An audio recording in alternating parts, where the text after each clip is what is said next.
Halo teman-teman, kembali lagi bersama Kak Gary. Di pelajaran kali ini kita akan bahas gas turbin.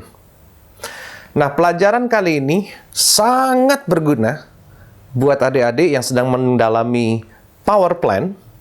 Dan ini sangat berguna ketika adik-adik nanti melakukan praktik kerja lapangan. Oke, kita mulai. Oke, sekarang kakak akan menggambarkan mesin jenis gas turbin yang sangat sederhana. Jadi kakak nggak akan bahas apakah kompresornya ada 2, turbinnya ada berapa, spoolnya bagaimana. Tidak, kita start dari basic yuk. Oke, kita mulai. Kakak akan gambar begini.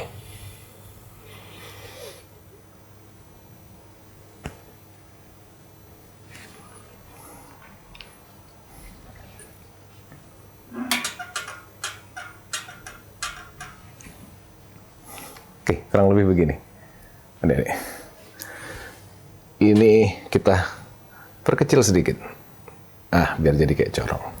Oke. Sekarang kita lihat. Dalam sini sudah pasti ada bagian yang namanya kompresor. Kakak gambarkan di sini. Sebentar dulu. Biar gampang. Biar mempermudahkan adik-adik. Kurang lebih begini deh.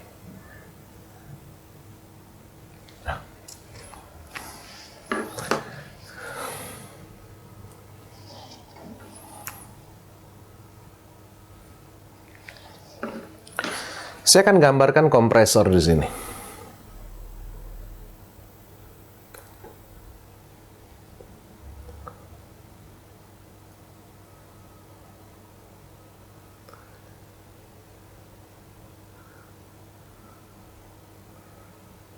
Oke. Nah, ini adalah kompresor. Lalu ada apa lagi di belakang ini? Oke, saya berikan nozzle sedikit ya di sini bahwa ini adalah ruang bakar. Saya gambarkan begini. Ruang bakar di sini. Yang merah ini adalah ruang bakar. Di sini terjadinya pembakaran. Lalu area ini dibuang ke sini. Dibuang ke sini.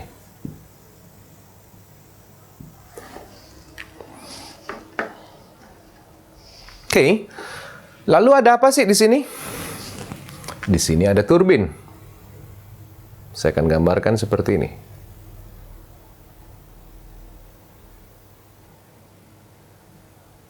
Oke, ini adalah turbin yang di sini.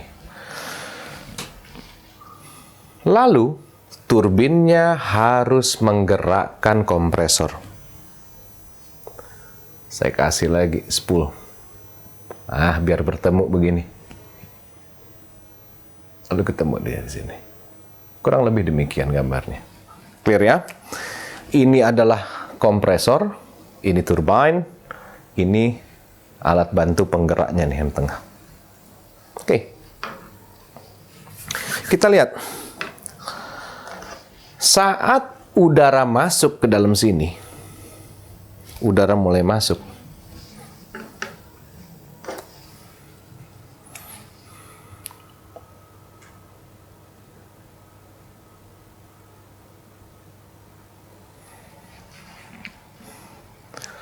Ini flow-nya cepat. Flow-nya cepat. Tapi setelah masuk ke sini, dia akan gini, expand lagi. Nah. Inilah yang disebut dengan diffuser. Diffuser. Section ini yang disebut dengan diffuser effect. Terima kasihlah terhadap efek daripada diffuser itu. Oke. Berarti kita akan wakilkan ini area stage atau fase pertama.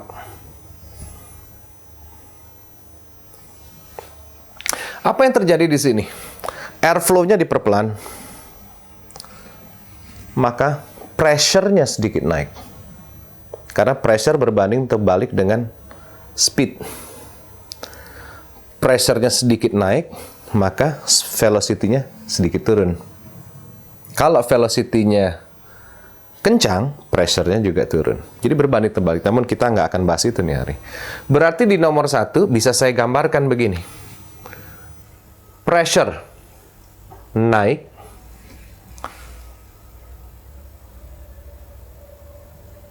temperaturnya naik sedikit.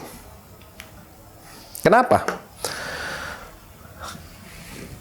Pressure semakin naik nih, tekanannya naik. Temperaturnya sedikit naik. Kenapa? Terjadi gesekan udara, sama udara dipampetin gitu ya. Begini, molekul-molekulnya nyatu, gesekan dan nggak bisa keluar dia. Maka terjadi pemanasan di situ. Namun di fase pertama ini tidak signifikan. Maka kalau kita gambar seperti ini, grafik. Di sini kita gambar temperatur. Di sini adalah speed.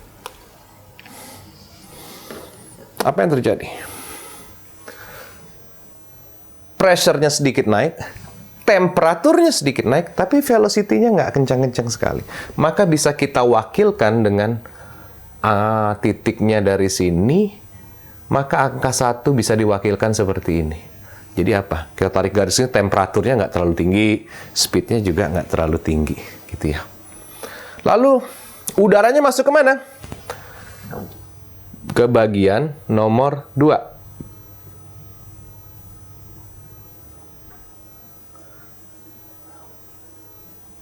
Kita anggap ini nomor 2. Oke. Mulai dia masuk ke jalur kompresor di sini. Apa yang dilakukan sama kompresor? Semakin dirapatkan udaranya. Rapetin lagi. Begini. Maka padatan udaranya makin rapat. Ketika makin rapat, apa yang terjadi? Molekulnya makin gini dan bergesekan, temperaturnya naik. Baru di awal kompresor, padahal kita tahu kompresor ini, kenapa kakak gambar demikian? Karena ada stage-nya, tingkatannya. Stage 1, stage 2, dan seterusnya. Cuman ini adalah simulasi supaya mempermudahkan adik-adik. Nanti kita bahas stage of kompresor nanti saja.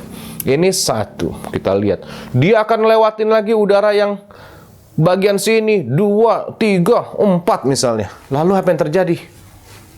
Di nomor 2 ini, mulai dikompres, maka bisa kita contohkan seperti ini. Temperaturnya naik, pressure-nya juga naik. Tapi belum signifikan. Tapi setelah melewati stage ini, udaranya melewatin 1, 2, 3, 4. Nah, di sini baru kita lihat yuk. Fase ketiga apa yang terjadi di sini.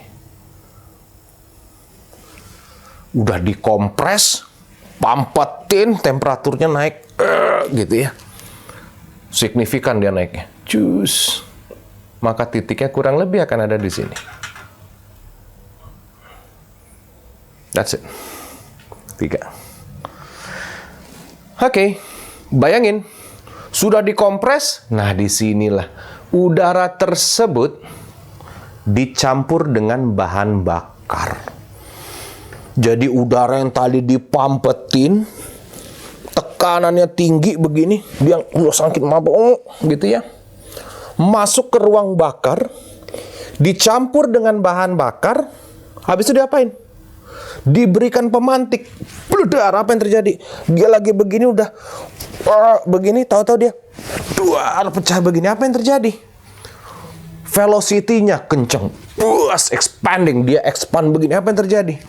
Kalau dia expand di sini di ruang bakar, langsung begini. Apa yang terjadi? Push, cepet. Ledakannya begitu. Jadi dia lagi begini langsung karena diledakkan. Molekul-molekulnya langsung kebuka, expand dia. Nah, apa yang terjadi di sini di ruang bakar? Temperaturnya naik. Velocity-nya kencang, tapi pressure-nya turun. Tekanan turun. Karena kenapa? Dia sudah bebas. Expand. Maka kita gambar di sini. Di fase keempat ini apa yang terjadi, teman-teman?